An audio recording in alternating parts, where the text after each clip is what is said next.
Shalom. Salam damai sejahtera buat semua anak-anak Tuhan. Kita bersyukur hari ini perayaan syukur Pentakosta. Jadi kemarin adalah perayaan Pentakosta dan hari ini kita kembali ada di dalam rumah Tuhan untuk menyukurinya. Saudara-saudaraku yang kekasih, Pentakosta dalam perjanjian baru menjadi cikal bakal tumbuhnya gereja melalui pencurahan Roh Kudus.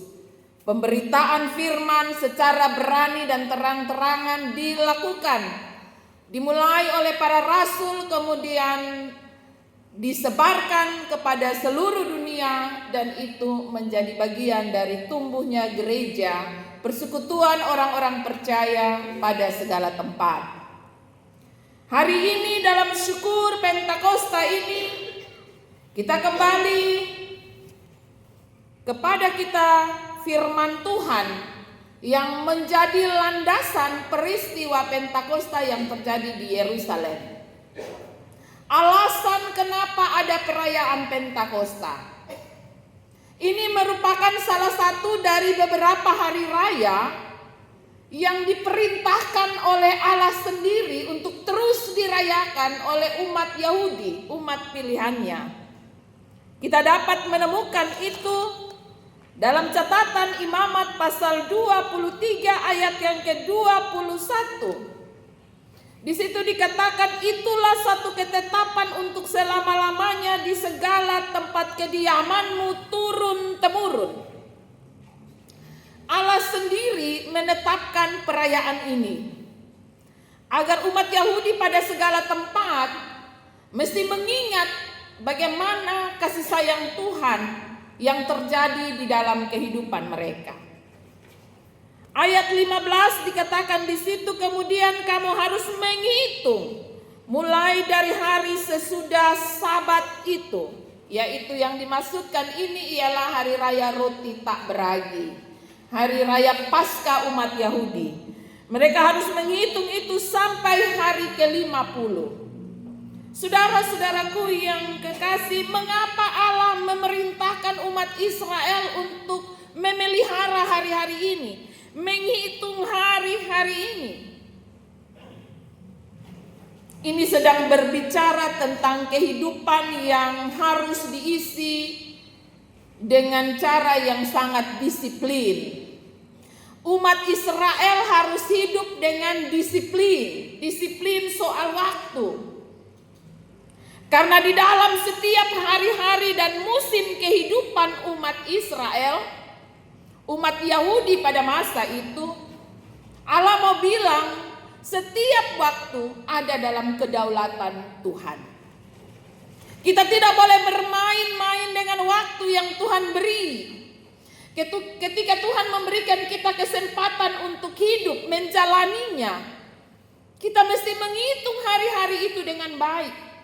Kita ingat ya, Daud mengatakan itu dalam Mazmur 90. Ajarlah aku menghitung-hitung hariku, supaya aku bertindak hati-hati. Aku memiliki hidup yang penuh dengan bijaksana. Aku menata langkah-langkahku. Saudara-saudaraku yang kekasih, pada ayat yang ke-17, ia mengatakan tentang persembahan buah sulung. Jadi saudara-saudaraku yang kekasih, biasanya di hari Sabat yang pertama, para imam menerima buah sulung. Kemudian mereka akan menghitung 50 hari ke depan, itu adalah masa panen. 50 hari itu menjadi masa panen raya bagi umat Israel, dan di hari ke-50 umat Israel mesti membawa bagian Tuhan yang mesti dipersembahkan kepada Tuhan. Dan itu yang dicatat dalam bacaan ini. Dari tempat kediamanmu kamu harus membawa 2 buah roti unjukan dan lain sebagainya, sebagai persepuluhan kepada Tuhan. Memberi yang Tuhan punya, membawa yang Tuhan punya, dari setiap berkat yang sudah masuk di dalam rumah. Itu sebabnya di ayat 17 dia bilang, dari tempat kediamanmu. Ketika kita telah mendapatkan berkat Tuhan, kita mau masuk dalam rumah kita. Mari kita atur bagian Tuhan. Dan secara disiplin kita membawanya ke dalam rumah Tuhan. Kita juga menemukan bukan saja persembahan syukur, tetapi juga dikatakan di situ di ayat 18 dan 19 ada yang disebut dengan korban bakaran, ada yang disebut dengan korban sajian, ada yang disebut dengan korban curahan. Apa itu? Saudara-saudaraku yang kekasih, korban bakaran atau dalam bahasa Ibrani olah.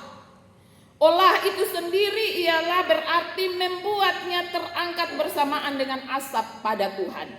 Jadi korban bakaran yang dibawa ke dalam rumah Tuhan itu akan dibakar oleh imam sampai habis, tak bersisa. Ya. Jadi ada korban yang memang khusus disebut korban bakaran. Ditaruh di mesbah Tuhan dan seorang imam bertugas untuk membakarnya sampai selesai, sampai habis. Dan itu dikatakan makanya itu disebut olah. Olah artinya ketika asapnya naik ke atas kepada Tuhan, maka diyakini sebagai sebuah penebusan dosa telah terjadi. Hubungan dipulihkan. Dan karena itu ketika kita membawa korban kepada Tuhan, kehidupan sepenuhnya kita serahkan kepada Tuhan untuk diatur.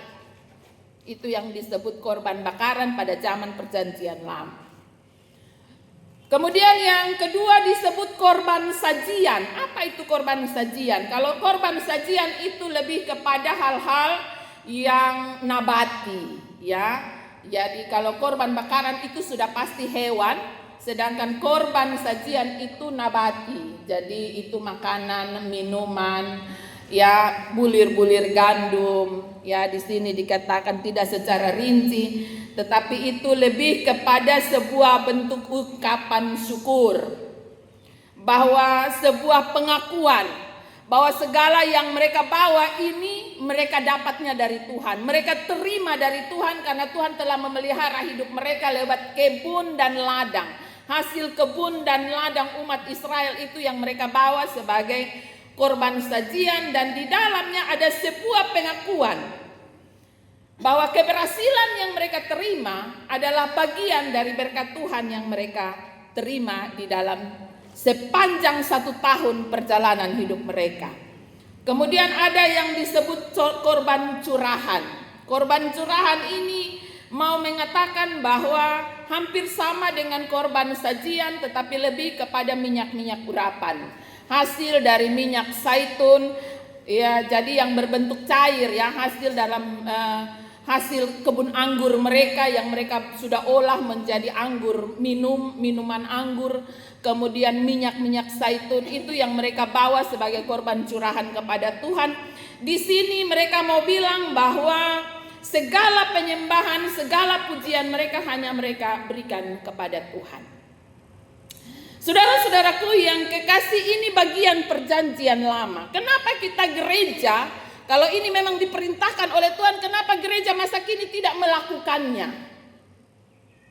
Saudara-saudaraku yang kekasih dalam kasih Tuhan kita Yesus Kristus, Yesus telah melakukannya bagi saya dan saudara. Yesus telah menjadi korban bakaran. Ia mati dan tergantung di kayu salib. Ia mati dalam keadaan tergantung di kayu salib. Itu adalah korban penghapusan dosa, korban bakaran yang berbau harum di hadapan Tuhan. Dan itu sekali untuk selamanya telah dilakukan oleh Yesus. Dan karena itu umat percaya tidak lagi melakukan korban bakaran. Tidak lagi, gereja masa kini tidak lagi melakukan korban bakaran karena kematian telah terjadi di kayu salib dan itu dilakukan oleh Yesus. Itulah korban bakaran yang sesungguhnya. Lalu bagaimana dengan korban sajian dan curahan? Inilah yang setiap minggu kita lakukan. Ya.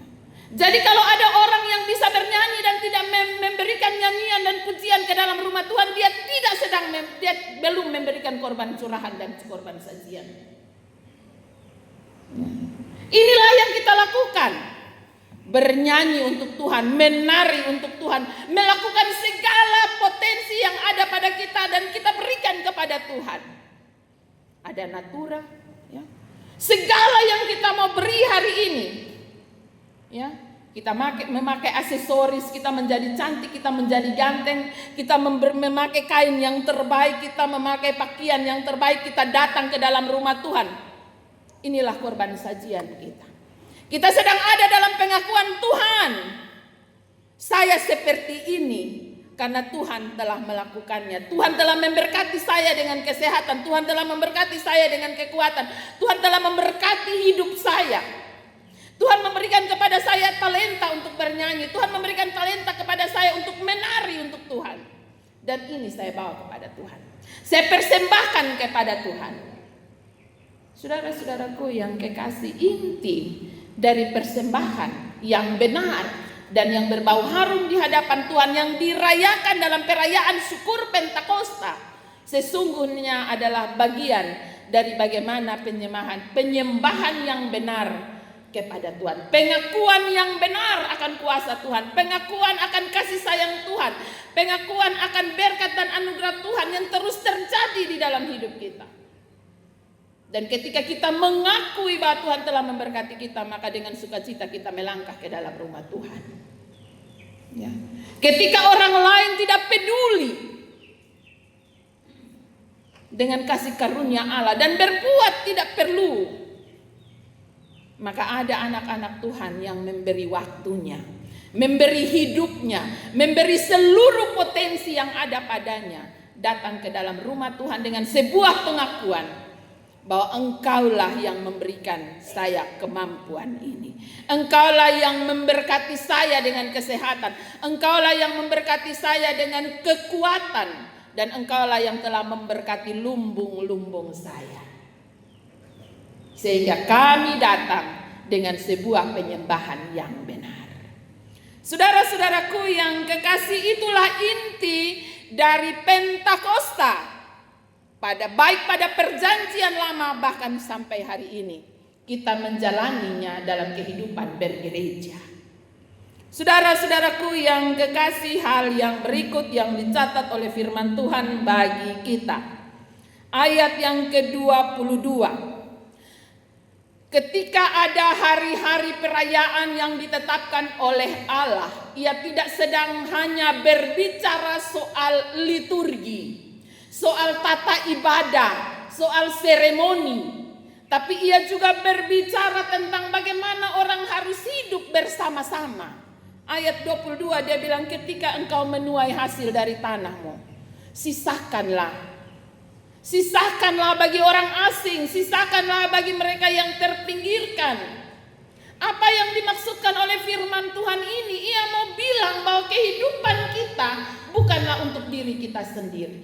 Berkat yang Tuhan beri bagi hidup kita bukanlah untuk diri kita sendiri. Karena ada berkat orang lain yang Tuhan titipkan dalam berkat-berkat kita. Dalam kehidupan bersama, kita tidak sedang sibuk hanya dengan mengurus liturgi, seremoni, dan ibadah-ibadah. Tapi setelah seremoni dan ibadah kita akan menjalani kehidupan sosial. Kita akan ada di tengah-tengah rumpun keluarga, orang bersaudara, orang bertetangga. Bagaimana kita harus hidup? Ketika Tuhan memberkati kita, jadilah penyalur berkat bagi dunia di sekeliling kita. Itulah ibadahmu. Itulah caramu sedang menyatakan Tuhan di tengah dunia. Engkau sedang memperkenalkan Tuhan dengan hidupmu. Bagaimana hidupmu berarti dan menjadi berkat bagi dunia. Itulah panggilan bagi saya dan saudara. Di perayaan Pentakosta ini, marilah kita menjalankan ketetapan yang Tuhan beri ini. Kita menjalaninya dengan penuh rasa syukur. Hari lepas hari, kita hidup menurut kehendak Allah.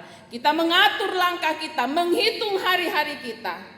Karena di sepanjang hidup ini, Tuhan berdaulat atas hidup kita. Kiranya firman Tuhan menolong dan memberkati saya dan saudara.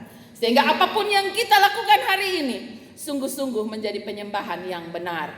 Persembahan yang penuh sukacita yang kita beri untuk Tuhan.